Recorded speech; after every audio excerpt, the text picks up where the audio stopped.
Major Stephen CHLEDOWKSI. I have served Canada in the Canadian Armed Forces for 20 plus years. I hold a first-class honors degree in political science, and I have held several Army command positions. I have an urgent message for all Canadians. For nearly 2 years, our own elected government officials have been using the bullying tactics of fear, intimidation, coercion, and financial and physical violence against us to gain compliance for certain repeated medical procedures. We tell our children that bullying is wrong. We know it to be so. Yet we allow our leaders to do this to us. They have knowingly and repeatedly violated the highest laws of the land in the Canadian Charter of Rights and Freedoms, as well as other signed international human rights agreements. Canadians have been lulled into believing that the same government who suppresses your freedoms in the name of safety will one day just reward you back with your freedoms if you just comply to ever-changing rules and health orders. That, folks, is the very definition of tyranny, not democracy. Humans are inherently free. Kings and queens and government cronies can't give you your basic human rights. They are naturally yours. They can't be given, they can't be taken. They can only be suppressed. In the Charter of Rights and Freedoms, Queen Elizabeth is recognizing in law our fundamental freedoms. The federal and provincial governments of Canada have chosen, through a well-planned and orchestrated set of measures, to trick and fool and scare you, the very people who elected them and pay their salaries, into complying with the suppression of our basic human rights. They have knowingly betrayed you and me under the lie of safety. This past Remembrance Day, as I stood in front of the military cenotaph in Fredericton to honor my comrades who gave their lives for others' freedom, I overheard the Premier of New Brunswick, Premier Higgs, and our Member of Parliament, Jenica Atwin, tell members of the public how special it was that these brave members of the military gave their lives for their freedom. That same freedom that these very liars and deceivers are actively working right now to suppress. I stood there, a soldier of nearly 21 years, as a senior officer in the Canadian Army, as a veteran of Afghanistan, participating in Op Medusa, the largest combat operation for Canada since the Korean War, where I watched my own brave comrades fight and get injured and die. But I also stood there as a person who hasn't taken the COVID-19 injection. The irony, so even though I serve this country, and it has been an honor to do so, an absolute honor, like many thousands of Canadians who choose body autonomy and pro-choice, I am unable to share in the same privileges now, like eating at a restaurant, going out in public to an event, or even traveling across provinces to see my child.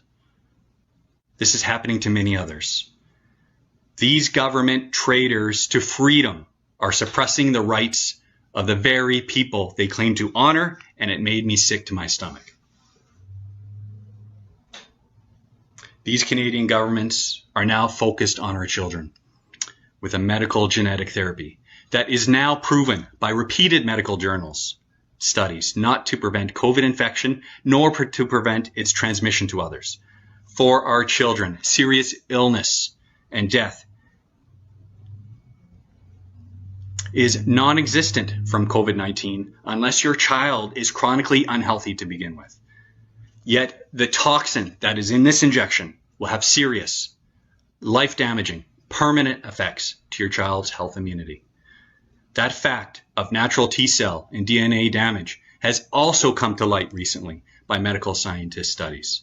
I am calling on the medical community to put an immediate halt on these children's injections until the Canadian public can receive the accurate, truthful data from these COVID injection injuries that have already occurred.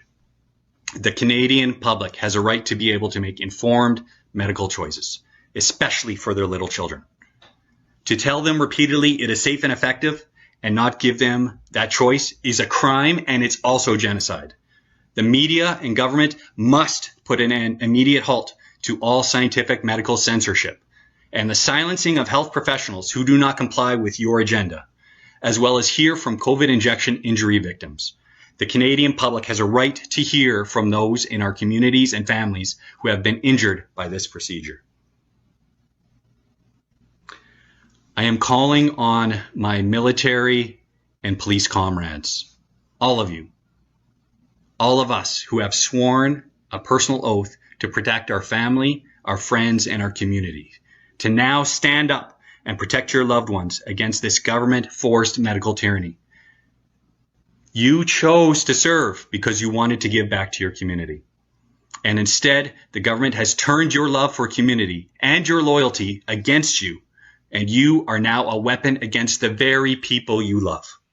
Brothers and sisters, you can't be forever changing indiscriminate government measures which use fear and violence, and also be for your loved ones and for freedom. You have to choose. I am asking you to choose your family and your community. This is why you serve. And this is your moment to be a hero for your loved ones. They deserve the truth. They deserve to be protected. I am also calling on all Canadians to join in solidarity together. Freedom and love for our community. Freedom to choose who you want to be, where you want to live, what you want to experience and learn, what your spirituality is and what you want to practice, who you want to love, what you want to put in your own bodies is the foundation of our democracy in Canada. We cannot let freedom die with this generation. May God forever bless the free citizens of Canada.